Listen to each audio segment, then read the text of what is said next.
viewers. This recording was done at a very short notice and might not have the best audio quality and video quality. However, we felt it was important that the news be shared with you as quickly as possible because it is moving fast. Thank you.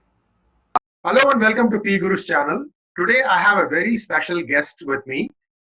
I would call him the indefatigable intellectual Kshatriya, none other than Sri Rajiv Malhotra. Rajiv ji, welcome to PGurus channel. Thank you, Shri, and it's really an honor. I do interviews with other people, and to be interviewed myself is a great privilege, and I think you're the right guy to bring out all these kind of things out of me.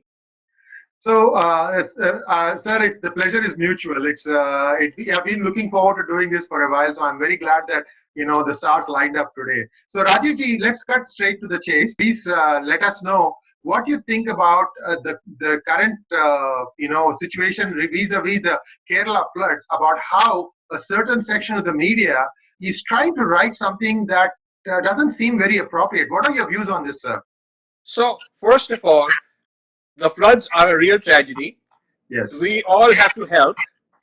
I have sent my personal donations. I have always done that for every disaster. I believe in putting my money where my mouth is. And it's very important that all people should get together whenever there's a disaster and help. I'm extremely active in helping social causes, both here in the US and the Caribbean and in India particularly. So that's my first reaction. Second thing is, we also at the same time have to reflect on the bigger picture and the long-term consequences. Now, I have formed clear opinions, clear positions on foreign-funded disaster relief. This is not cut and paste. This is not based on hearsay or some cocktail party chatter or something. I've actually put my money where my mouth is and done investigative work on the ground in many, many such situations. So in the Gujarat earthquake 2001, Infinity Foundation raised a lot of money. We did, this is back in 2001, we put up $50,000 for matching, and we were able to match and raise $100,000, which we sent from the US to Gujarat. Wow, that's a princely amount, sir. That's a good amount. Then in 2004, when the tsunami hit, Swami Dayanand Saraswati called me and said, we have to do something because Christian missionaries are very active, World Vision is active, we need to have a Hindu presence there. So I took that up. Infinity Foundation once again raised $100,000 for that. Wow. And we gave it to Aim for Seva, which is Swami Dayanand Saraswati's organization, to build a youth hostel for the young people who were made orphans as a result of that. Now the money was raised, but the government, the Tamil Nadu government, would not give us land. The land was being given to the Christian missionaries. So I went on a documentary making, and I made a half-hour documentary which is available on my YouTube channel. I made a documentary on my experiences with the tsunami. I spent 3 months living there, and we were given. Nagapattinam, right? You were in Nagapattinam, right? Nagapattinam, Serudur village. Finally, that particular village, the panchayat said to Swamiji, he doesn't want his village to be converted en masse to Christianity, and he's going to give us panchayat land. So it had nothing to do with the state. And the panchayat gave its land to Swamiji to build this chatrale. And so Infinity Foundation funded that whole project. And so I went there with a camera crew, spent a long time there, lived with the fishermen. So I know the culture. It's not just some view from a helicopter. And I went there a year later. I went there 3 years later. I have quite a lot of footage. And I have a lot of, when we did the grand opening, when we did the foundation stone, all of that, I have good photographs of all of that. So I have living experience in these kind of things. I also helped a lot in the Nepal case. So you see, what I found out is that when the money is raised on humanitarian grounds, 25% of the money is used for the relief. 75% is kept for the corpus. After the disaster is over, they say we are trying to rehabilitate the people and we are trying to rebuild the villages. But that is where they're putting the money into conversion, into evangelism. They renovate the church. They buy some trucks and buses for transportation. They hire more priests for evangelism. So all of this once the trauma is over, the immediate trauma is over, it takes 10 years or longer to rebuild the lives of people. That is where the church is rebuilding them as Christians. And so if you look at 2004 tsunami, 10 years later, 10 years later, I went back, and sure enough, the whole Nagapattinam village, most of the places except for Serudar village had converted. Nagapattinam district had converted except for a few villages. So that's my experience from which I'm coming. And now, when this happened in Kerala, I did my homework. I called a few of the organizations in the US that are raising money, and I asked them, are you willing to give me a formal commitment that none of the money will be diverted towards proselytizing? Not only proselytizing during the disaster, but after the disaster is over, whatever money is left over will be used only for secular causes, with no consideration of the person's faith and no pressure to convert them. They were not willing to do that. So the one organization that gave me that pledge is Seva International. So I went out with a tweet saying, we should fund Seva International. Now it has been twisted to mean that I only want Hindus help and all that nonsense. That is certainly not the case. I want everybody helped, but I don't want parochial, NGOs which have a parochial interest and a hidden agenda, particularly foreign funded. I just don't think it's fair to do that.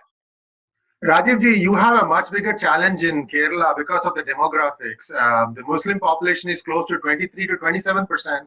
The Christian population is close to 20%. The Hindus are teetering on a very wafer-thin majority. And I think we really need to look at where the money is being spent. So I think I laud you on this effort, sir. And there are going to be people who are going to be finding nitpicks all the time. These people are sitting in the comfort of their homes, their studios, and they'll say whatever they want. But I think we have our karma. I think we are going down the right direction, and I applaud you for that, sir. Sir, Rajivji, please let our viewers know a little bit more about the research you did about this funding that happens after disaster, not only in India but throughout the world. You have done a lot of work on this in other countries too, right?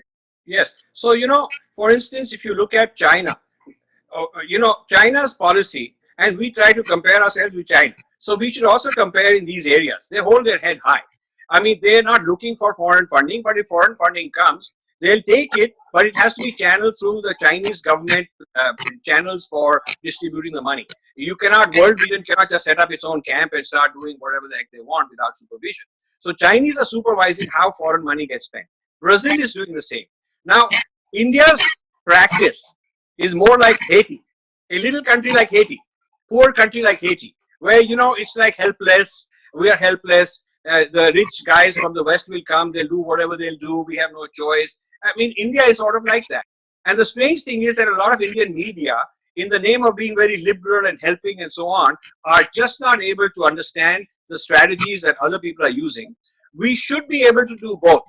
We should be able to help everybody with the money, with the people, with the boots on the ground. We should be able to do that, and at the same time exercise good judgment, good supervision over the integrity of how the job is being done. Right now, if you fund some organization in the US that says we are raising money for Kerala, there is not even a promise that they'll give you an audited financial statement on what happened to the money. They're not even promising that. So, we are just out of it's emotional blackmail. We are upset, we are traumatized, and yes, we should be, because it's a very big tragedy for all of us. But at the same time, we can also keep our cool and negotiate a better deal for ourselves. I think this is something that the central government should take it up at a serious level. I would urge Prime Minister Modi. I know the Defense Minister and the Home Minister are all involved in the recovery efforts now. But I think this formal structure needs to be put in place. The fact that the government did take cognizance of the fact of NGOs not submitting their returns, and now the foreign funding is under a much more scrutiny now. So which is the first step. But I think, like you said, India should learn from China and formalize this process so that the money reaches the right person and the right organization. Yeah, and the strange thing is, I've been attacked today by News Laundry. This guy, Mr. Fernandez, is the CEO, and he doesn't like me at all. And so he's hired some useless journalist to write this very scandalous article, very one-sided. They have not given my proper position. I have given links to a Canadian church which is saying that this is the time we should be going out and praying for all these people for to become Christians, and pray for Jesus, pray to Jesus Christ and all that all that stuff. Then there is a pastor in Kerala who is himself doing all these stuff. I've given links to all this in my tweets. They've ignored all that. I did a survey asking people, and we got 5,500 views, asking them, is this an important topic to discuss? And something like 85, 88% said yes, it's an important topic to discuss. So even the public opinion says we should be able to talk about it. But I've been attacked by several such people. The expected kind of left-wing people, they've attacked me. And they've attacked me as they've made it sound like I'm against helping non-Hindus. That's not the case. I'm not against helping non-Hindus. That would be a very un-Hindu posture. Hindus want to help all human beings. We want to help all human beings. India has a history of helping all kinds of people who came to us. So I believe in that spirit of dharma. I believe in the spirit of pluralism and mutual respect. At a time like this, we want to go and help whoever we can. That is not at all negotiable. That is not in doubt. I just want accountability. I just want integrity. I want responsibility. And I don't want people to be exploited in their moment of weakness. And right now, people are in weakness. They are vulnerable. And for predatory practices to go there and offer them something if they convert and all that is a very, very bad idea. And that is happening. And that has happened in all the disasters before. And the way the funds are being raised by the churches in the Western world, that is happening right now again. That's an excellent suggestion, Rajiv ji, and I hope that the government takes up this measure. And I'm sure, you, me, and a few other dedicated individuals, we are going to keep a very, very close eye on what is happening here, so that whatever happened in Nagapattinam district does not repeat itself in Kerala. Very good. Is there anything else you would like to add, Rajiv ji? No, that is it. What I want my followers, supporters, and people who want to be intellectual Kshatriyas to do is to go out and voice yourself. Go to the places where they are attacking me and put comments. And go to social media and challenge those authors. Because if you just sit back and do nothing, you are leaving me undefended. I have to go spend a lot of my time defending myself rather than doing my work. I'm hoping that we've built enough traction that people who believe in this cause are going to stick together and help each other.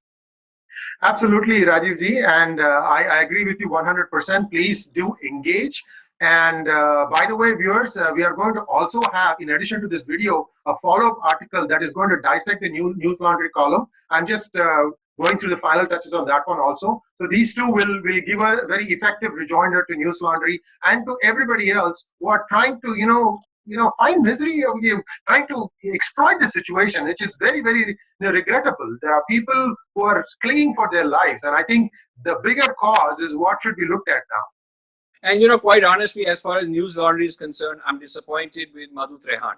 I mean, we agree, we disagree, all that, but I thought she's a professional journalist, and a professional approach would have been to call me, get my opinion, get my side of the story before writing. That's what you normally do. And when you're going to attack somebody by name, you at least give him a chance to give his side of it. They never did that, and I hope they'll give me an equal space rebuttal or a video interview, because I have a lot of things to say. Let's hope that Madhu Trehan and News Laundry take you up on that, and I think that's fair journalism. That is objective journalism. And Rajiv ji, thank you so much for taking time out of your busy schedule to join us on this video recording. And let's hope that we'll have more such recordings in the future. Thank you very much, Sri. It's a pleasure, and wish you all the best for an amazing show that you're doing. Thank you so much, sir. Namaste. Namaste.